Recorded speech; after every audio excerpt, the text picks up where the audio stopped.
Hello everyone, we are live and again today I am gonna take just a few minutes and that's why I turn the live on a bit earlier to make sure that everything is fine.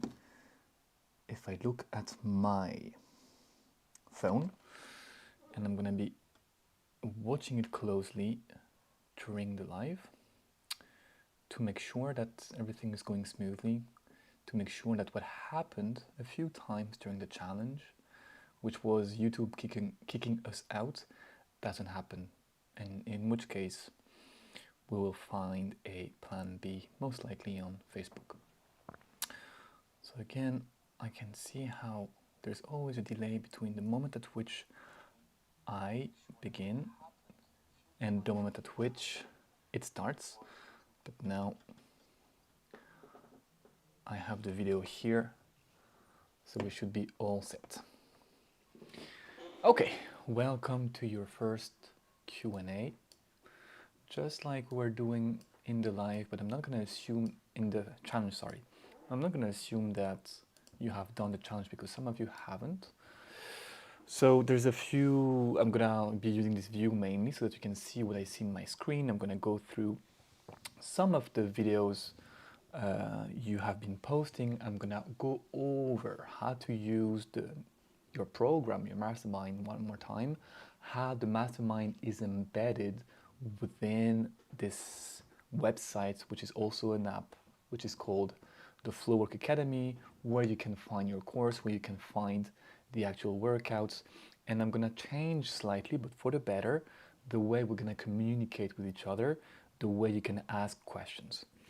Now the goal is also, I'm gonna turn on the comments.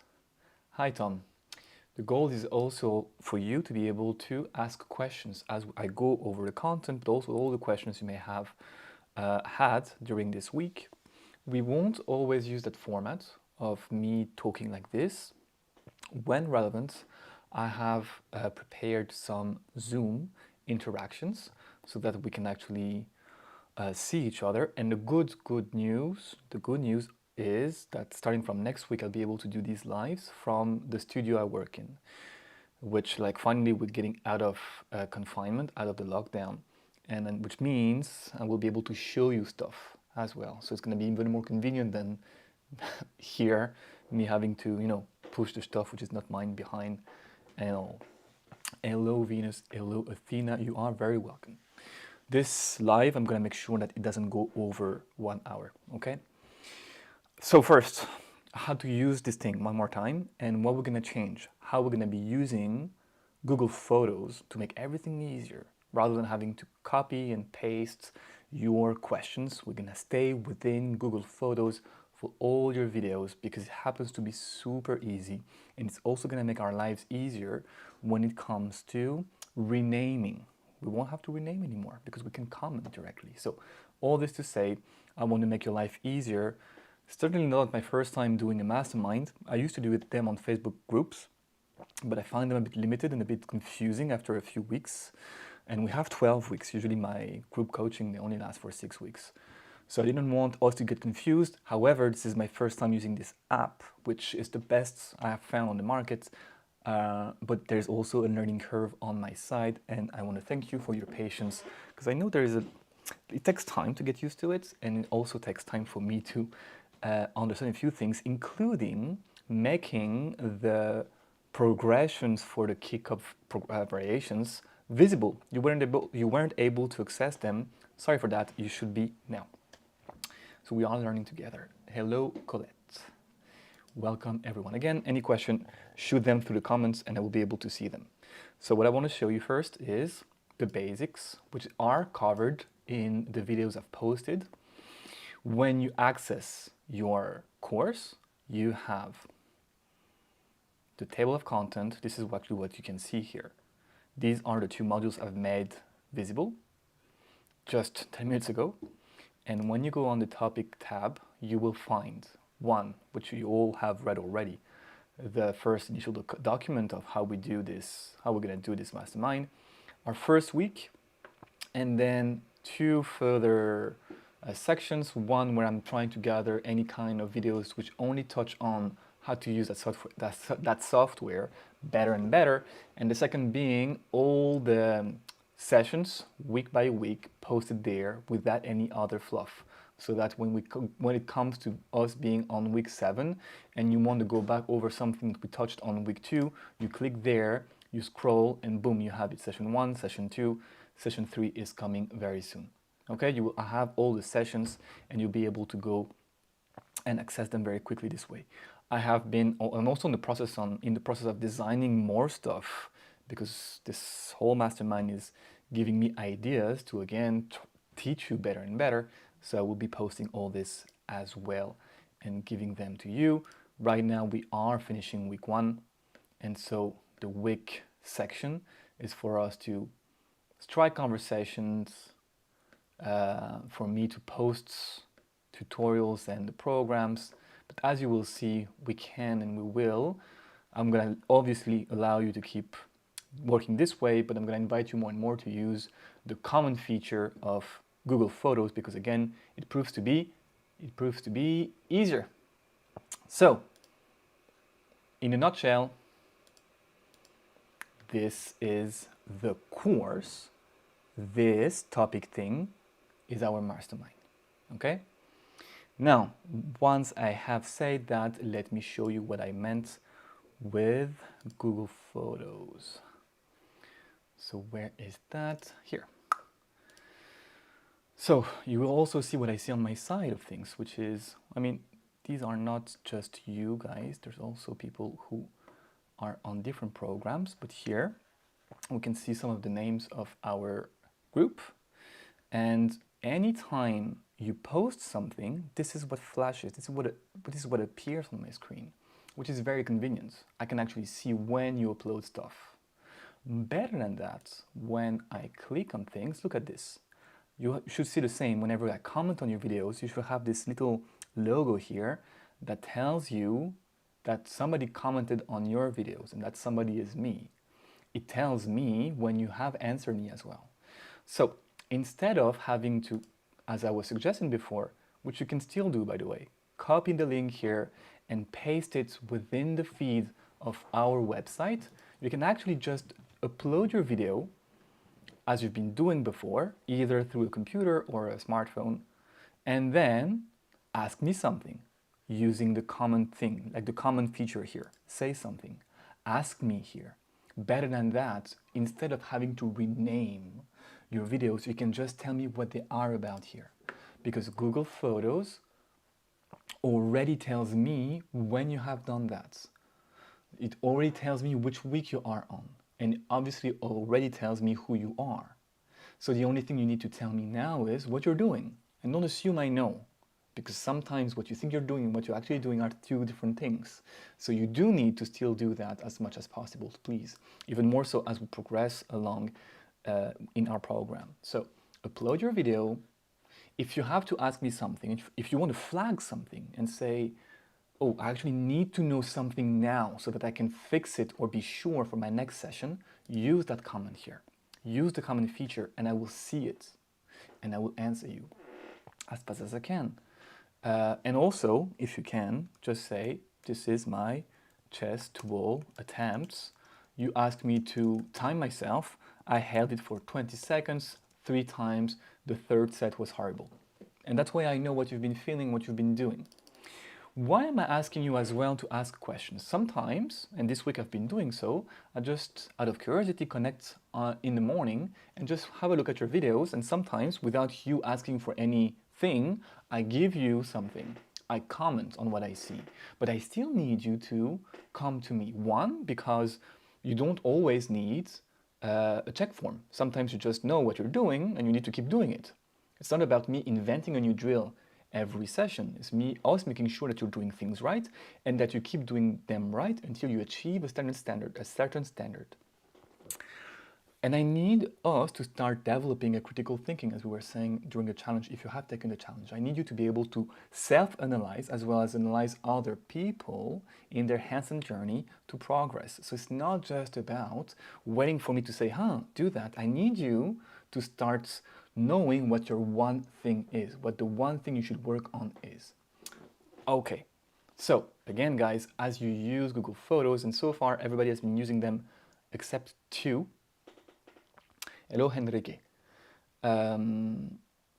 So I assume that most of you now have the gist of that, and I hope that it doesn't take you 2 hours anymore to upload your photos. It should be super straightforward.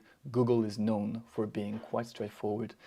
It's just sometimes a matter of cookies. If you have problems still, message me privately, and we will work through this together. Okay? I want your experience to be as seamless as possible. Now, so no need to rename as much as before. Feel free, if it worked better for you, to copy and paste like we used to do and go back to the week 1 or tomorrow, starting tomorrow, week 2 section here. And, oh, I'm receiving a message, so I'm gonna answer. Somebody who cannot find the link. Just give me a second. Or you can comment directly on Google, okay? Where is that person? Swati. So, give me just 1 second, guys. One of us is stuck. Athena did. Okay, super. Thanks, Athena. So I suppose you are with us, Swati, right now. In saying that, I'm gonna move on to the actual feedback I want to give you. And if you have any questions, again, shoot them. So let's start with the questions I have received. People who cannot get their bum to the wall. I cannot get my bum to the wall, what should I do? Or it's hard. That's a few of you. Our mission is to get, and let me do that actually, hold on. I have a cool feature here.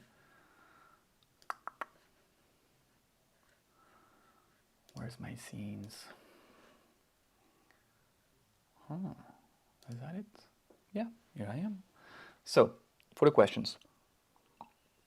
If you cannot get your bum to the wall, easily being the keyword. You wanna bring your foot, that's fine if you land your foot first. Land, foot first, stay for a few seconds, and start getting your bum closer and closer to the wall. All the way until your shoulders start collapsing. When you feel that your shoulder angle starts changing, you have to stop. This is the proof that your nervous system is not too happy about that. Bringing your bum to the wall is a way for me to teach you into being in the proper alignment. As we have seen during the challenge, but let me reiterate it, we usually don't align the pelvis well over the shoulders, which will prompt us into being in a banana eventually, which is not a desirable form of a handstand when we try to achieve something that's solid and consistent, and then can be the foundation for more advanced variations. If you cannot get your bum there, it's just your nervous system fighting it, more so than anything else. Feel free, I'm gonna touch on this more next week. Obviously, every week builds up on the one preceding it. Land on the ball first, foot first, and then bring your bum close to that floor, to that wall, and stop at the moment at which, if it happens, your shoulders start shaking or your shoulders start closing. When your head starts going towards the wall, when you practice back to the wall, it is time to stop moving. You have reached the limits of your orange zone. So it's absolutely fine at first to land foot first, that's what I'm saying. Then, if you can land bum first, it's all about you working on that until you can consistently land on the wall.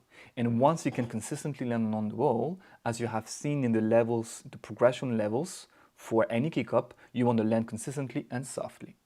The only difference that we're gonna make between landing foot to the wall and landing bum to the wall, and again, I'm gonna invite you to work on the two of them as much as possible for at least the first half of this mastermind, is we won't have progression 8 for the bum to the wall kick-ups. Progression 8, if I remind you, is once you can consistently and softly land on that wall with one foot first, you want to start bringing your hands further and further away from the wall.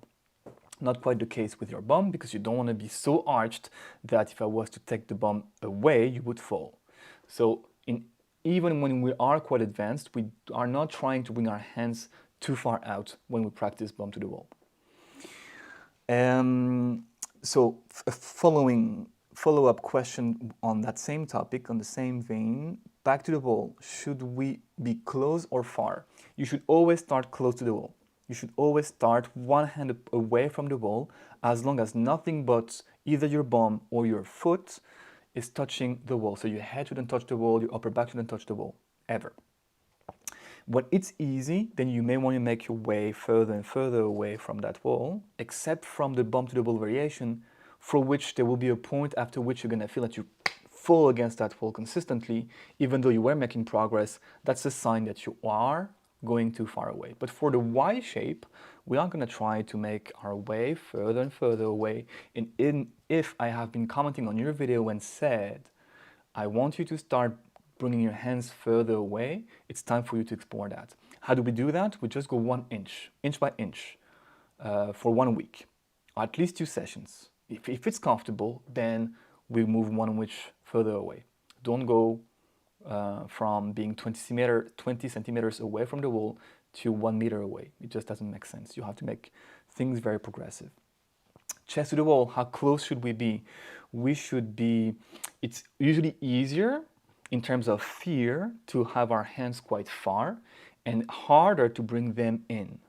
So you want to stop whenever you can have your hands one hand away from the wall. So if this is the wall and I can rest my hands here, which is like 15 to 20 centimeters away, you are close enough. You don't need to get closer. We're gonna need to make things harder in another way. It's the same idea as when you can hold against the wall in a good shape 60 seconds for 3 to 5 sets. You don't need to build it up to 10 minutes per set. It just doesn't make any sense for us. We need to complexify things from then on. However, we still need to get to that point before we make things too complex.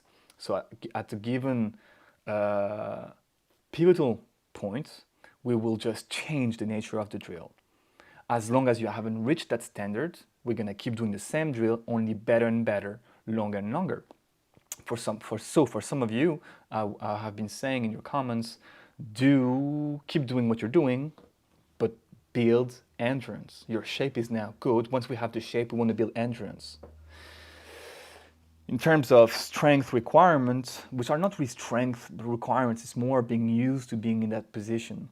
But we can call them strength requirements. You want to be able to hold 30 seconds, guys. Chest to the wall, that's for sure. You want to be able to hold 30 seconds where you are at and then complexify things. And complexifying things is going to mean bringing your hands closer to that wall until you can be one hand away from the wall. And that's why I was saying to Russ, yes, and others, it is quite possible, although not always the case, that your average duration is going to plummet the moment you bring your hands closer to that wall when you are chest to the wall. Just because it's so much harder, we are complexifying things. Don't assume that you can hold the same far away from the wall and chest to the wall. Maybe you will, and even better if you do, but don't assume so. And that's why I've been advising you, if you are walking your way towards the wall, to reduce the duration and then build it back up. If it's very easy, then you can build it back up within the same session. That's fine. But don't assume it's going to be the same. Okay, 2 more questions. When we are working chest to the wall with our legs bent, how far should we be further? So if you stand, if this is the wall, if you stand straight and you bend your knee and you bring your knee in front of your pelvis, this, where your foot is, should at least be where your hands are. That's far away from the wall. Otherwise, you're going to have to adjust the leg position, which might not be quite desirable just yet. So stand in front of your wall and assess the distance like this. Where my foot is a good starting point for me to know where to put my hands. In terms of hand distance, so the distance between one hand and the other, what should we aim for? There is a rationale behind everything I am teaching you. So there's always a why. And so This is not wrong. This is actually being practiced when we get more advanced. This might be desirable in some movement practices. This is what we're going to aim for. Why is that? Because no matter what your final movement practice is with handstands, you still need first to achieve the easiest form possible. This is harder than that. This is harder than that. So if you cannot hold a 15-second handstand there, it's going to be impossible for you to do it there. So the horse before the cart. Why is that? Because what we want to avoid, remember, sorry for the mic, is disrupting the structure. We want to limit the amount of disruption happening in our body so that we have a chance at holding a handstand in the first place. We want to make the variables that we are confronted with as, we want to have as few of them as possible. If we allow ourselves to bend and extend the elbows, we have something that will tip us off balance. So we want as much as possible to not have to do anything with, to not have to think about the elbows. Handstands are hard enough this way for us to have this variable on top of it. And if your hands are more than shoulder width, your joints are not stacked over each other. And so with the weight of your body on your hands, you will find yourself doing this more and more. The problem is that if you kick up and your elbows are already bent like this, chances are by the time your bum is over the shoulders, you're gonna play with this and this will put you off balance. This is very chaotic. This is very hard to bring your attention on that. So I don't want you to have to think about this just yet. And therefore, I would like the shoulder to be stacked over the elbow and over the wrists as early as possible, namely even before you started the kick up. That's why I invite you, and like in many handstand methods, people would say the same, to have your hands closer together, either shoulder width or slightly closer. And this way, this elbow is stacked. It is harder for me to do this. This is disruptive. This, until you have a solid handstand, will take you off balance. So again, it's not that this is wrong, it's just that this is harder. Will it be desirable eventually to practice like this? Well, if you're doing capoeira, yes. If you're doing yoga, maybe. But right now, no. Okay? Whew. Now, let's have a look at a few of your videos. This first session will be a bit different. I'm going to try to look at everyone. And then let's get better at using the Google Photo comment feature to bounce back and forth, to have conversations this way. And I might use, if I see the same thing happening between one person and the other, I might just use one example to illustrate it all. But today being different and it's our first Q&A, I'm going to try to go over a few. Or pole. Maybe for pole this is desirable, says Venus. You have to contextualize your movement practice, that's for sure. However, until you have a freestanding handstand, the way you contextualize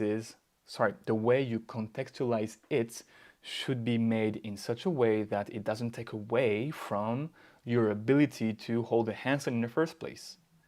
So, until we can freestand, 80% of the training should be handstand for handstand's sake, and 20% could be handstand for fill the blank. Does that make sense? If you are doing movement or dance, let's say, and you only practice like this, you will never have it. But you're convinced this is the way you should do it because this is the way you want to use your handstand eventually. But this is way harder. This doesn't give you the possibility to understand what's supposed to happen in your handstand.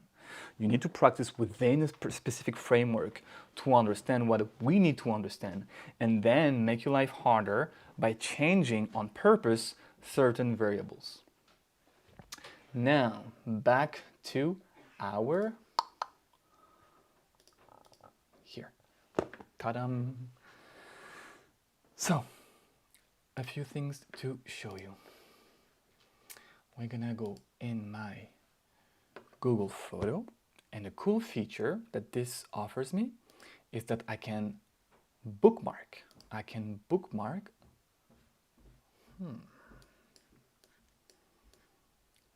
Here. Bookmark what I want to talk about. And that should be pretty much all of you. Yeah? So, again, just like in the challenge, remember, and I'm going to reiterate this because some of you haven't done the challenge. Briefly, as you watch this, even if it's not about you, if you have the time, don't pause. Don't skim through the feedback. Ask yourself, one, they might well be doing something that you are doing, but you were not even aware of it. If I say to them how to fix it, you can use it for yourself. But two, even if you're not, if you can already find in your head the one thing they should fix before I even utter the words, you will be progressing far more than if you were training 2 hours more every time you had a training session. Handstands and skill training is both understanding what we're doing and why, and practicing properly. So if you are in that position, try to ask yourself what's happening here, and then compare this with what I'm going to say. So, and again, today I'm going to take more time to go over a few videos, but many of what I'm going to say has been said individually, especially since Friday. I've been starting to do that more and more through the comments. So, what you want to be careful with is your head position. Now, I remember that you play capoeira. And so, what matters, you can argue with me, but in capoeira, I need to see the other. Cool, but remember what I just said. 80% of your training session has to be handstand for handstand's sake. In terms of head positioning, you may want to train having the eyes on the floor, which is easier than looking at somebody else, by the way. You may want to train looking at the wall behind you, and you may want to train going from one to the other, which is changing the head position in the process, which is what you're doing and which is the hardest of them three. So even if you want to have a debate with me over, but I need to practice this way, which I would agree on to some extent, I would say, yes, but only 20%, and don't change the head position between the moment you land, like this, and the moment you realize that you want your head in a different position. That makes sense? Otherwise, the position, like the alignment is good here. You could have this knee a bit more straight. Guys, module 1 is officially live. I hope that you had the time to have a look at it. In module 1, we talk about the importance of tension. If you are not tense like a stick, you will lose your handstand. You need to explore the far end of the spectrum of tension to be able to tap into it on demand. And as long as you're not doing that, and you need to prime yourself with a tension drill for the next 10 weeks. No questions asked. This will set you off balance. You will be wobbly otherwise. And so that's why in the challenge I was saying, maybe keep your knees straighter. We didn't have time to go into that. But that's why. Now you understand the why. Bending and extending your knee is the same thing as bending and extending your elbow. It's the same thing as doing this. It will set you off balance right now at that stage of your journey. That is a good soft landing, same thing. Careful with your head, okay? That's the one thing I want you to work on. You can absolutely practice looking at the wall behind you and looking at the floor, but make them 2 different drills, 2 different exercises. Other than that, your alignment is good. I would also say, now that we have seen module 1, that's an interesting door here. Can you see this? This will set you off balance. This is a lot of noise happening in this left leg. A lot of noise. If I did that after having my freestanding handstand, I would have fallen. I can only do it now because I trained for it, because it made sense. So let's start picking up these cues and correct them. Or let's start correcting them rather. Okay. Then, Henrique, you did post perfectly, no prob. And as you see, if you post in your own folder, this is what I see. So no need to create another folder and to share the link. And if you want to stay within Google Photo, it works perfectly. Okay, and I think it's gonna make your life easier to do it this way, guys. So what I would tell you is use your toes. No need to rest on the back of the foot when we're doing this drill, because pushing on the toes, as in not pushing to take off, but extending the toes allows you to further bring that bum out. And the way we can align the bum out is directly related to the way we open the shoulders. So that's the main thing about alignment, guys. Understanding that the shoulders will go out if the, understanding that the bum will go out if the shoulders go this way. If our sternum becomes parallel to the wall behind us, parallel being the key word, you don't want to sink in your chest, you don't want to bring your pecs towards that wall. You want to be parallel to that wall. That's a sign that you are straight. And when you get to be in that position rather, your bum will most likely be in the right position. So use your toes, and even if this feels very arched, you are doing something right. The bum, yes, here we good. We want our weight here on the first knuckles. This is not going to happen until the bum, which is the only overshot part of our body here, is in the right position. Other than that, it's solid, not too much noise. Make sure that your weight, this is what you want to focus on, Henrique. Your weight has to stay towards the first knuckles. The moment it goes back towards the heels of the hands, something changed in your alignment. On the way down, yeah, make sure that you press on your toes. Okay? I almost missed that. We haven't done that for the last week. Reviewing videos. Tac. So lunging. Yes, and you were saying to me, Henrique was saying to me that this felt nice. Actually, somebody who liked the bum to the wall. Now we will notice something. Henrique is doing a hybrid between a straddle and a bum to the wall. And because we are exploring this position, I don't mind so much, but we're gonna have to choose. What I want you to transition towards, Enrique, is a position where both knees are straight for the reasons I mentioned just before, and you can think of squeezing your inner thighs together. So imagine that your legs are still touching each other, even though they can be scissored the way they are right now, with one foot lower than the other. But this position that you are in, although not wrong, is something else. It's a variation of a straddle, which we will explore in due time. In terms of what am I saying, it's not that dramatic. The pelvis positioning is the same between both variations.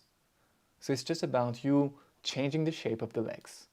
But what you're learning to do here will apply to many shapes, and in your case, because you also do capoeira, will be one of the most important shapes to understand. But other than that, we're good. Let's build consistency, duration, and refine a bit the shape when you practice back to the ball, bump to the ball. Athena, big progress, Athena. I commented on your video just the hour before this live. I took an hour to go over your videos, and I commented on a few of them, on the latest one. But yeah, you were also saying that it feels like you're super arching. I think you're fine here. You're doing something right. Now, Athena is doing a variation where she has one leg off. Oh, you're bailing. Whoop, sorry, you're bailing. And that is good. Now, for some of you who can bring their hands close-ish to the wall and who can hold 20 to 30 seconds, if not more, chest to the wall without being at the end of your, without being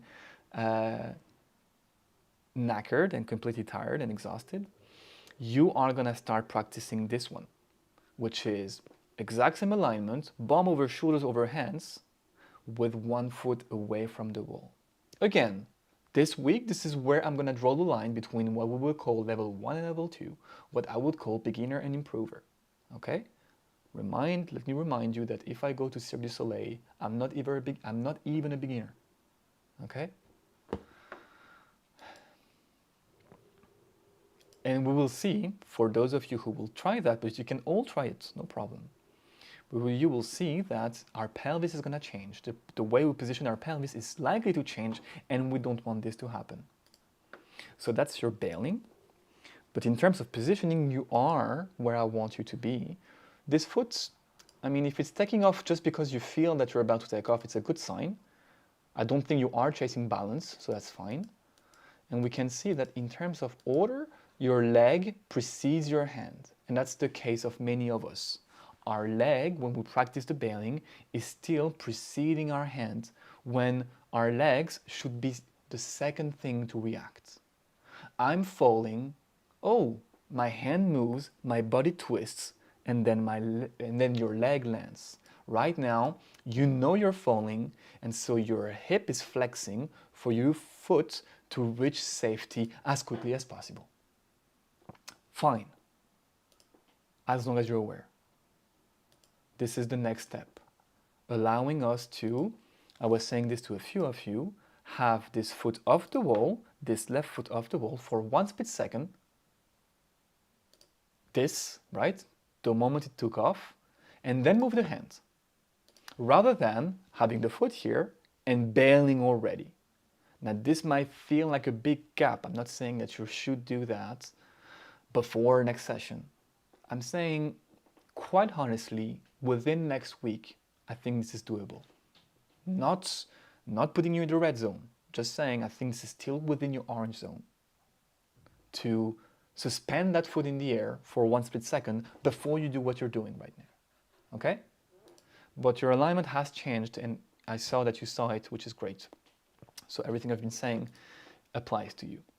And again, I'm using these videos, and I will be doing it more and more in the future, because I feel I will select the videos that I think can serve us all as a team of hand balancing addicts. So Selene has very good alignment, that's for sure. You can already tell, right? She will have a fantastic line, Instagrammable. And same thing, Selene is asking, whoa, I feel that I'm about to fall forward. I feel that I'm arching too much, and that's what you're supposed to feel, unless you're sore. But if you feel that you're arching too much, you're probably doing something right. Again, there's a difference between being in a banana, which feels like you're arching, and being in a piked position, which is exactly that here. In a banana, the bum is not over the shoulders. In a pike position, the bum is either over the shoulders or past it when we draw the vertical axis. So that's a perfect position, and that forces us to remember that we need to align that pelvis over the shoulders at all costs. Will we need necessarily to have the bum that far out this way to hold a handstand eventually? No. But that teaches us to do it, so that you can either be there or a bit before, but certainly not too close to the wall, which is the default mode for everyone, which is what we've been calling the villain. Why? Yes, Athena, absolutely. It's your wild horse being scared, and I don't need you to go. You shouldn't go into the red zone. Yeah, this is just the next. I think the red target would be for me to say, move your hand first and suck it up. The yellow target is for me to say, suspend 1 second off the wall, and then do the same. Do what feels safe, but suspend 1 second. So Len, I only took your thing to say you're doing this perfectly, although it doesn't feel like it. You will be one of the people for whom I'm going to say, can you extend this leg out, either over your bum or slightly after, without changing anything to your shoulder angle and to your bum placement? That's your next step, because you can hold this for more than 30 seconds. So we don't need to build it up to 2 minutes. We need to complexify things. Okay. I'm gonna take this as well, because I want to show you something. So if you've been practicing on this, if this is too hard, so this is like some form of, this is a drill that you have in the modules to work on shoulder mobility. If this is too hard, you may want to use an elastic band here. Okay, you don't want to have to move one hand after the other. You don't want to have to bend your elbows. You don't want to abuse your shoulders either. So use an elastic band if required. And I would say in your case, you went for a more narrow grip, which forces you here, which I wouldn't force it that much here, yeah? You're better off staying where you were and not have to release the last fingers just because the angle through which you are working is a very sensitive one.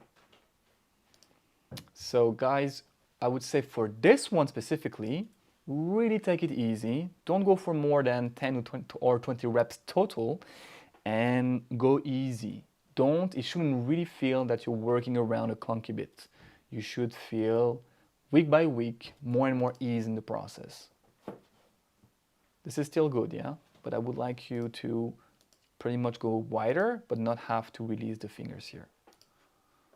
And don't push through. Okay.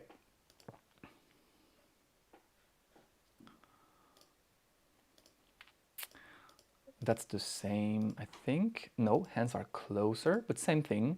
Like everything is good here.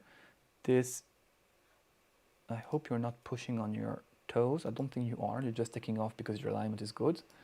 So we're good.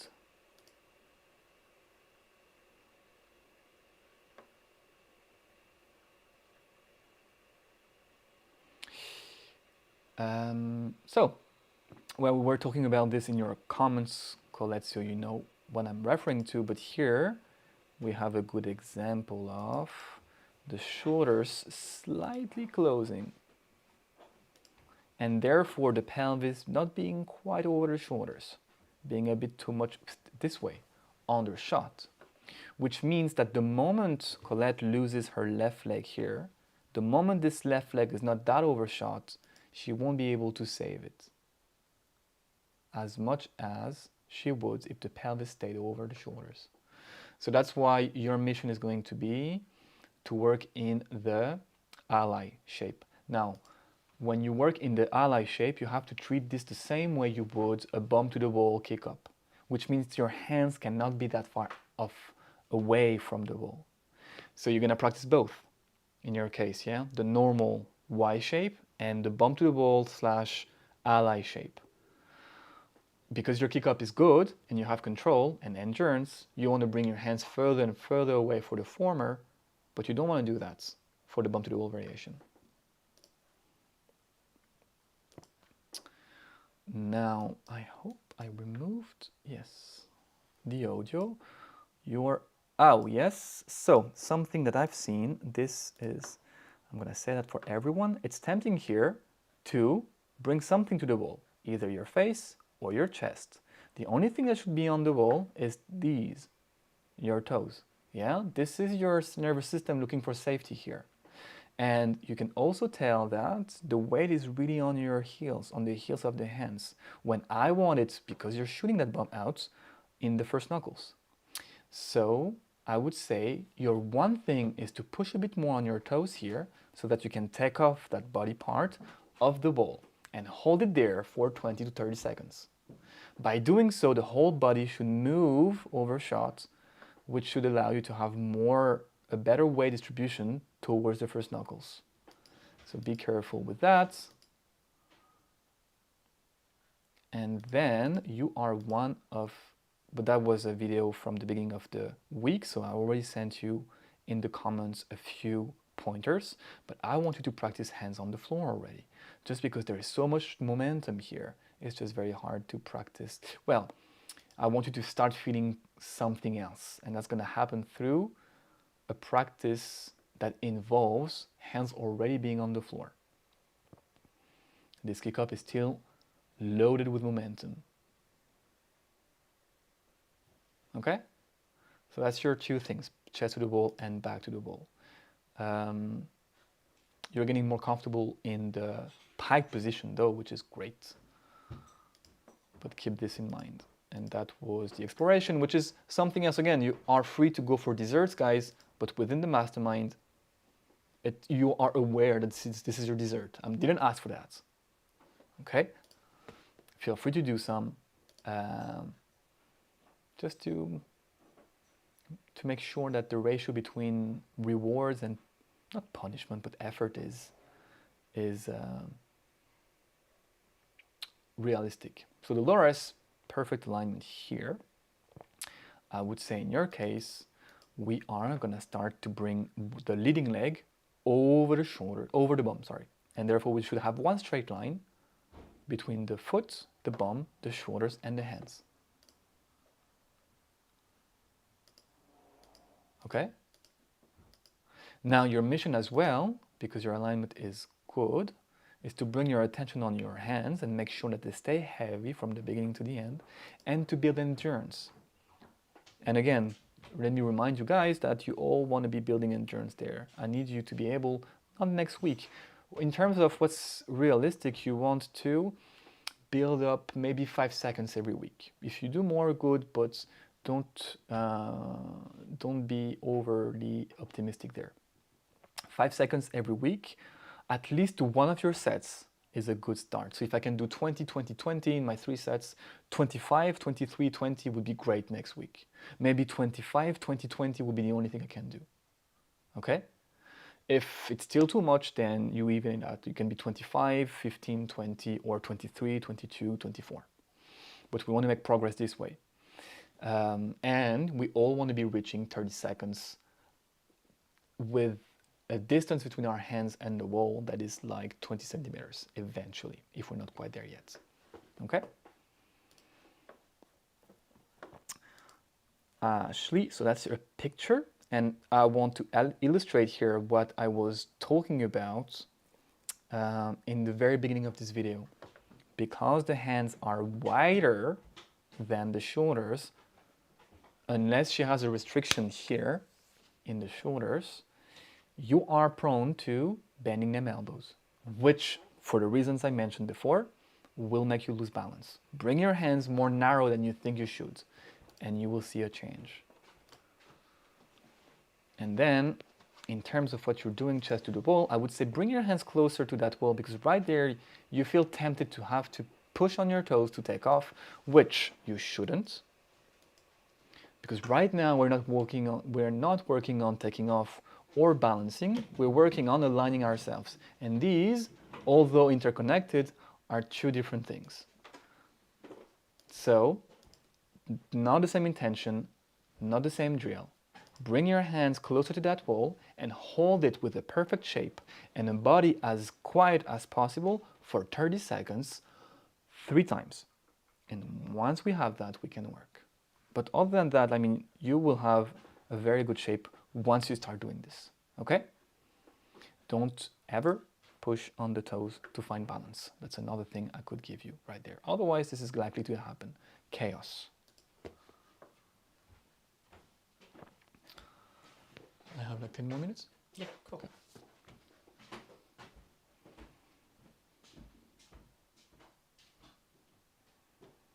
So, bros, what I want you to bring your attention on, this is good. Hands are close to the wall, the alignment is good. If we start applying what we've seen in module 1, I want your heels to go together to create some tension in the lower body.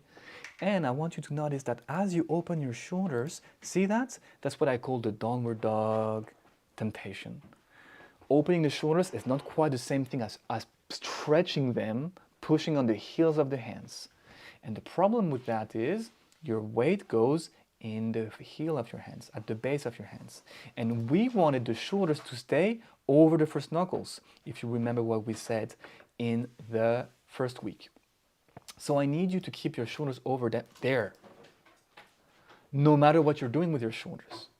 As counterintuitive as it seems, we are opening the shoulders to bring the pelvis over the shoulders. However, the first axis of your handstand is your shoulders being over the hands. And no matter what you do with your shoulders and your pelvis, if you lose that, you won't have your handstand.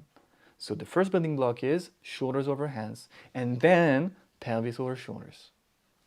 Without one, we cannot have the other.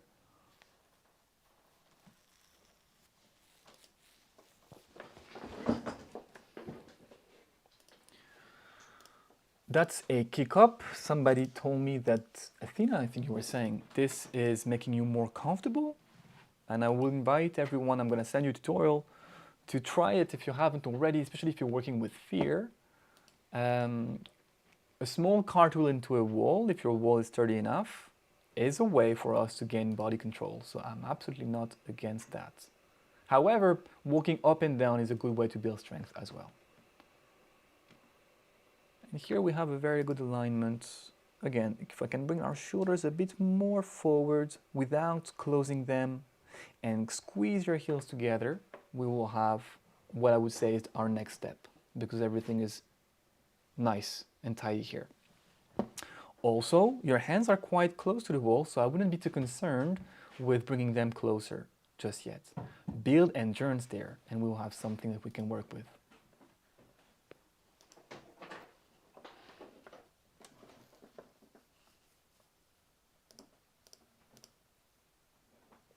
And so this is your bailing, I think. Yes. And so as I said, but you already know that from the comments, I need you to be in your ally, your half W, before you start bailing. And that will be the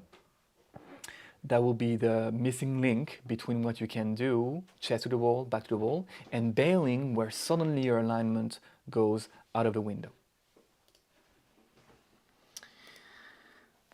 Swati.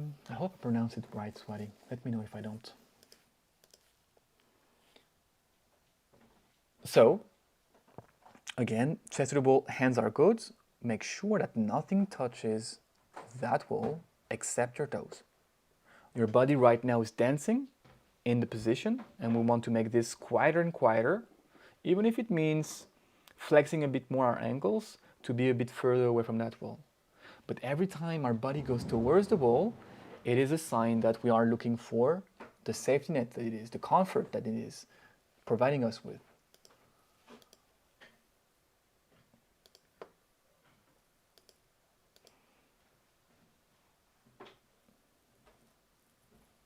I'm all good with the pronunciation. Good. This is good. I would invite you to keep working on maybe shoot that bum even more out. Never mind the posterior pelvic tilt. Explore what we're going to be calling the ally. Shoot that bum out, the pag position. Right now your bum is undershot. If I remove the wall right there, if I erase it, you will fall towards the wall. I need you to be flirting with, oh nice, Filmora go. I need you to be flirting with something where your bum is more this way. Even if both feet stay on the wall. Okay, and so you are also someone who is going to benefit from bringing their hands. See that? Your hands could be closer together. You also want to make it's your priority to lock your elbows so that this doesn't happen here. Definitely a bending that wasn't here initially, and then whenever you decide to extend them without the wall, it will set you off balance. So your priority right there is to bring your attention here and lock your elbows the way they are before you start kicking up. Okay. Almost there. So that is good. Same thing, I will ask you to work with one leg out. And where is your other video I wanted to show you? Is this one? I think you did the same. Yeah, you are also someone I'm going to ask to start with your hands already on the floor, because there's so much momentum in your kick up. So Ramone, see that? Hands very harshly landing on the floor, but you can overshoot consistently, so it's fine. Now I need more finesse. And for you to feel what I want you to feel in your hands, for the next week, I want at least 50% of your attempts to be hands on the floor. Chest to the wall, you are good. We're gonna work with one leg out. Back to the wall, too much momentum. We need to fix that. Okay. So that's your bailing attempts? No. Bent legs. And again, Tom, you know that every week we would just make our way closer and closer to the wall. And the good news is, but I think your latest videos were actually closer to that wall. The closer they are, the easier it's going to be to bring our bum over our shoulders. Right there is very hard, unless you really extend your knees and you have a very good shoulder mobility to bring your shoulders over your bum over the shoulders. So just be patient, because I think you're doing things, well, you are doing things the right way. You're not rushing them. And your bending is actually getting there as well. As long as you are not, as long as you're not, as long as you're respectful of what your body is telling you, well, you want to be soft in the way you land. And as I've sent, so I posted a comment on your kick-ups today, you will see, look at this second leg. The second leg is the one that finishes the job. It's the second leg that mainly has the momentum here. Hop. I need you to rely less on the second leg and more on the back leg and the shoulder flexion. In other words, I don't want the second leg, this one, to land on the floor, on the wall at all. See how it finishes the job? Yeah, it was the bendy up 10th. I know.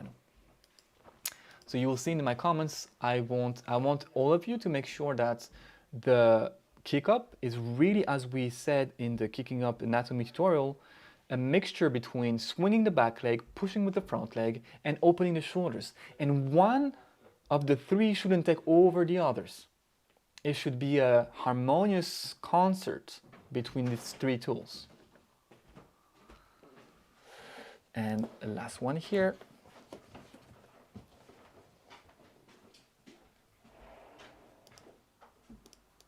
This is good. This is good. I'm happy that you can actually absolutely explore a bent shooting leg here if it makes you get closer to alignment. But again, notice how the second leg extending here is the one that drives the momentum. And so because you're so relying on this one, we're gonna try to use it less and less.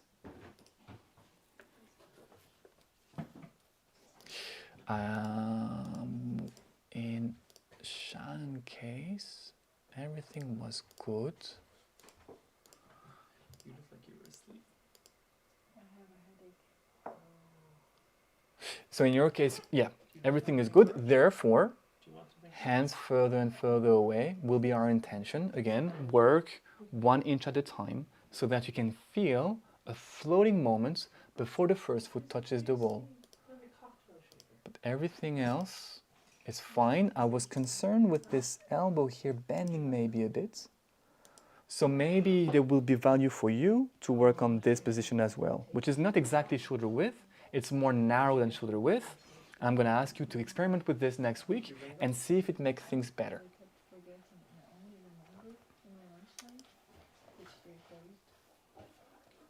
And my last video. And again, guys, if you haven't been able to submit your videos, send me an email and I will be the tech guy. So Gary pushing, so that's the bent leg variation.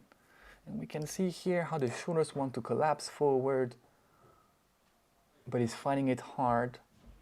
I just need you to be able to hold that shape, although with time we will open more the shoulders and shoot the bum more out.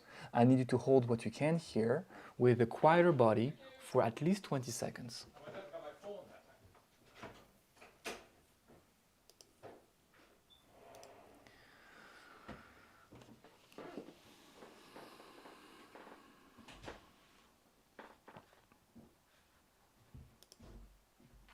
This is also the straight variation. You are more tempted to close the shoulders here, which makes your head go forwards.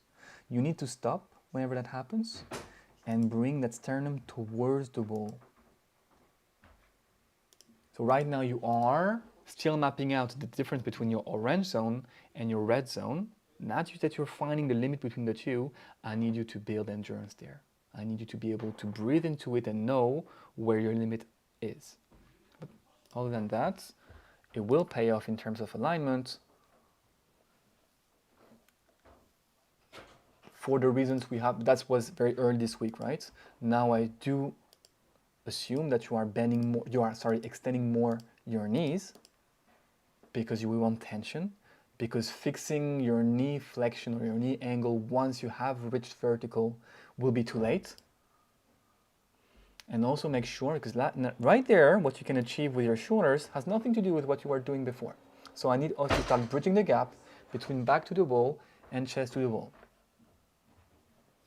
Pay attention to how open the shoulders are here and try to replicate the same when you are practicing chest to the wall, either with bent legs or straight legs. When we practice back to the wall, also make sure that you land 1 foot first and 1 foot only. Because what matters to us now is the Y position, not so much both feet together, for the reasons we have mentioned in the challenge. Okay? Which was both feet on the wall will set you really overshot. It's harder to balance this than having a clearly overshot limb, let's say one leg, and a clearly undershot limb to counteract it, which would be the other leg. Make sense? So Gary, I would say only practice the Y and pay attention this week. Pay attention to what you feel here in your shoulders and how can we do the same chest to the wall, even if it means bringing our hands further away from the wall. How could we have as little of a difference between one alignment and the other? Okay, and that's pretty much it, guys. Last video for today. It's been 1 full hour. I hope the whole thing with Google Photo is clear. It should make our life really easier. That's a good alignment here, Colette. That's your hero. Yeah, that's your hero. And in due time, we will start using our fingers. Be sure that your weight, you're not victim of the downward dog pushing syndrome where the weight goes back on our heels.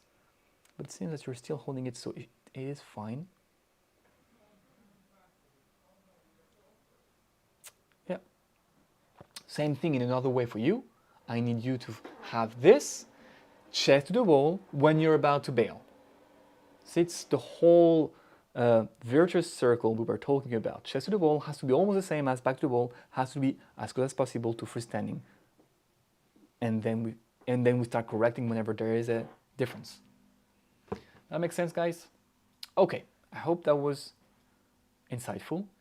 I invite you to start exploring the common feature of Google Photos if you haven't. And therefore, and as I was doing this week, I will keep looking at them regularly. And every time you have a question, post it there and I will see it and be able to answer it as fast as possible. If you want to keep using the feed by copying and pasting the links there, absolutely up to you. That's absolutely fine. Okay, I will see them as well. This is it for the first Q&A. I will send you your next session very soon, tomorrow, session 3. And again, during the week, if you have questions, shoot them and I will answer them during the next Q&A, which will be next Sunday. We will change the times slightly. I'm gonna try to have the next one inside the studio so that I can actually show you more things against the wall. I'll be in touch soon with the time, but it might be on Thursday evening. I'm gonna try to make sure that the studio is available on Thursday evening, and same thing, we'll go for a full hour if need be, and go over the videos and answer your questions. Okay, thank you all. Work well, rest well, and see you soon.